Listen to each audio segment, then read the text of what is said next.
Assalamu alaikum, namaste, sat sri akal. My topic for today is Televised All Day, a content and discourse analysis of PTV dramas and their role in shaping religious intolerance in Pakistan. Dedicated to my mother and siblings, and most importantly, our disclaimer. ये study सिर्फ इतनी बहस के लिए है, किसी मजहबी सकाफती रवायात की दिन आज़ारी मकसूद नहीं, मकसद सिर्फ गौर फ़िक्र और सीखना है. So let's start. This was around 2020. I was about 11 years old. Our drama very famous at the time, and many of you will know this. Imagine a 11-year-old boy watching this.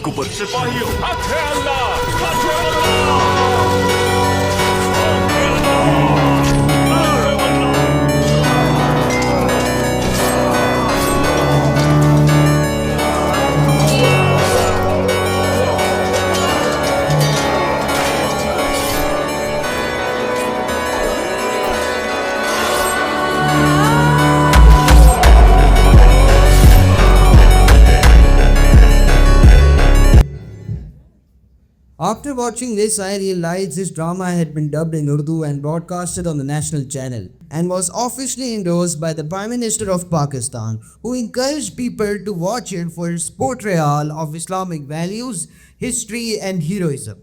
हर तरफ अर्तगुल भाजी ही गाजी था.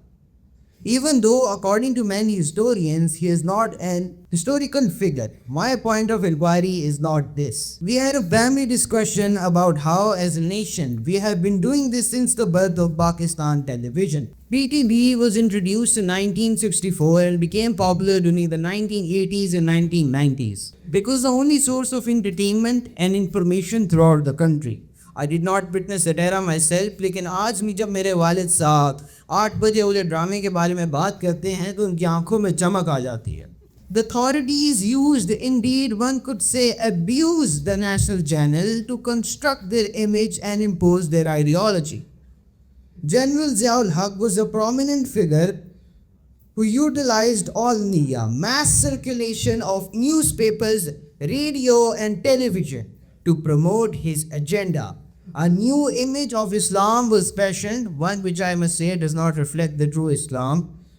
That beyond the strict censorship policy, there was another pattern, the portrayal of Muslims and non-Muslim communities. Muslims were often depicted as morally superior, while Hindus and Christians were shown as untrustworthy and dishonest. The objectives include examine how PTV dramas frame Muslims and non-Muslim characters, analyze how repeated exposure of these narratives shape viewers' perception of minorities using cultivation and framing theories, gather expert and viewer insights on the wider impact of these portrayals on societal attitude towards religious minorities. This study is grounded in the literature review that covers Pakistan television as a state tool in the Ayub Khan era and Bhutto's populist phase and creative expansion, arguably PTV's most liberal period. Even then, PTV was used for propaganda and offered limited representation of wider audiences. According to some scholars, Bhutto intentionally sought to modernize society and cultivated a public image that diverted attention after the Bangladesh partition. With the constitution under General Ziaul Haq, the situation became more severe.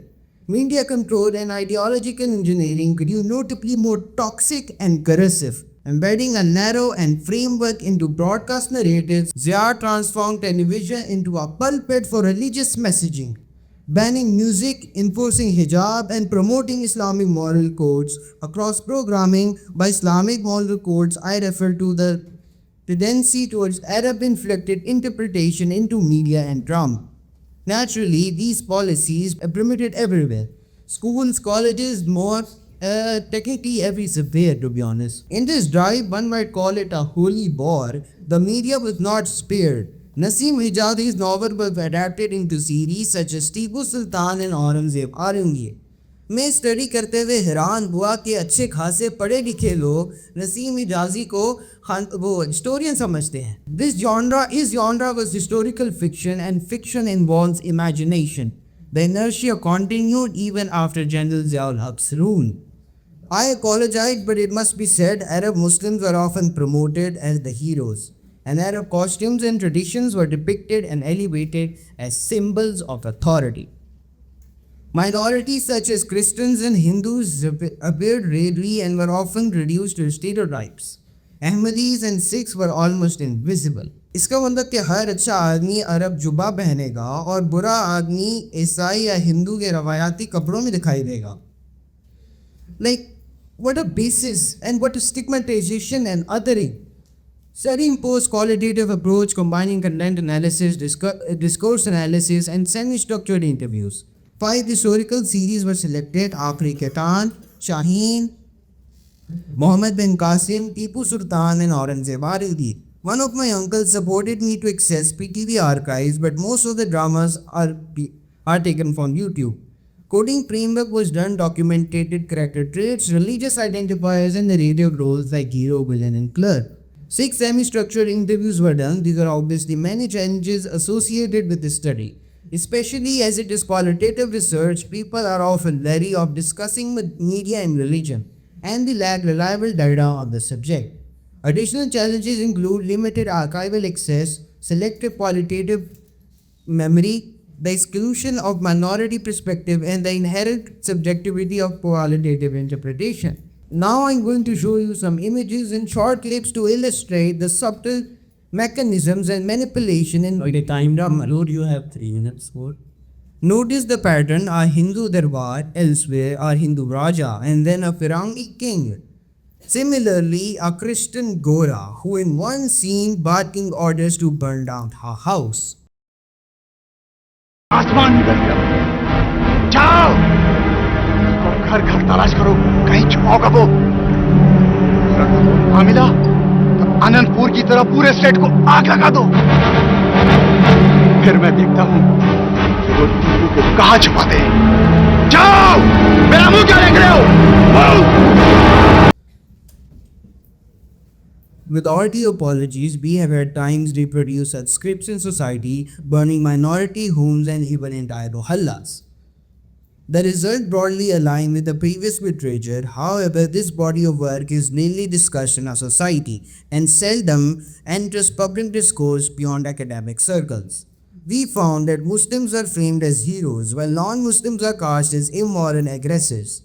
My apologies for stating this bluntly. The narrative erodes Pakistan's internal diversity and runs counter to Quaid-e-Azam Muhammad Ali Jinnah's vision, especially his 11th August 1947 address of equal citizenship and religious freedom for all. आप आज़ाद हैं अपने मंदिरों, अपनी मसाजिद और अपने रियासत पाकिस्तान में अपनी इबादत गाहों में जाने के लिए। आपका ताल्लुक़ किसी भी मज़हब, ज़ात या क़ीदे से हो, इसका रियासत के काम से कोई ताल्लुक़ नहीं. Repeated exposure to the same moral dichotomies cultivated later stereotypes. This othering and social exclusion echoed colonial hierarchies. अंग्रेज़ों ने हमें मज़हब के नाम पर तकसीम किया और हम यही रवायात आगे लेकर चल रहे हैं. We presented women as modest, obedient and often submissive. This deserves a separate presentation which I will do in our feminist constructs. We reinforce these tropes about the media ecosystem. They are not merely victims. We have been constrained by a stereotype taxonomy. Jangir Khan जालिम था, Christian गोरे ने साजिश के जरिए कब्जा किया, हिंदू को हमेशा चिराग और गद्दार दिखाया गया. सिखों के बारे में कहा जाता है कि उन्होंने हमारे 10 लाख अफराद मारे. These are not ideas. These have become intergeneration memory and nostalgia. हम में नस्ल दर नस्ल नफरत भर दी गई है. And yes, this is also evident from audience reflections. This is only a basic study, but we should reflect on what we are showing on national media and what we are broadcasting on private channels. I think I've talked a lot about conclusion, but I have a recommendation. I am a proud Muslim. My family bestowed on me the name Muhammad bin Umar Mir, but I believe there must be diversity in storytelling. We should break the villainous or toxicized depiction of non-Muslim. This can happen only through media literacy, stronger oversight, and better education for viewers. Most importantly, we must foster interfaith collaboration and dialogue. Thank you very much.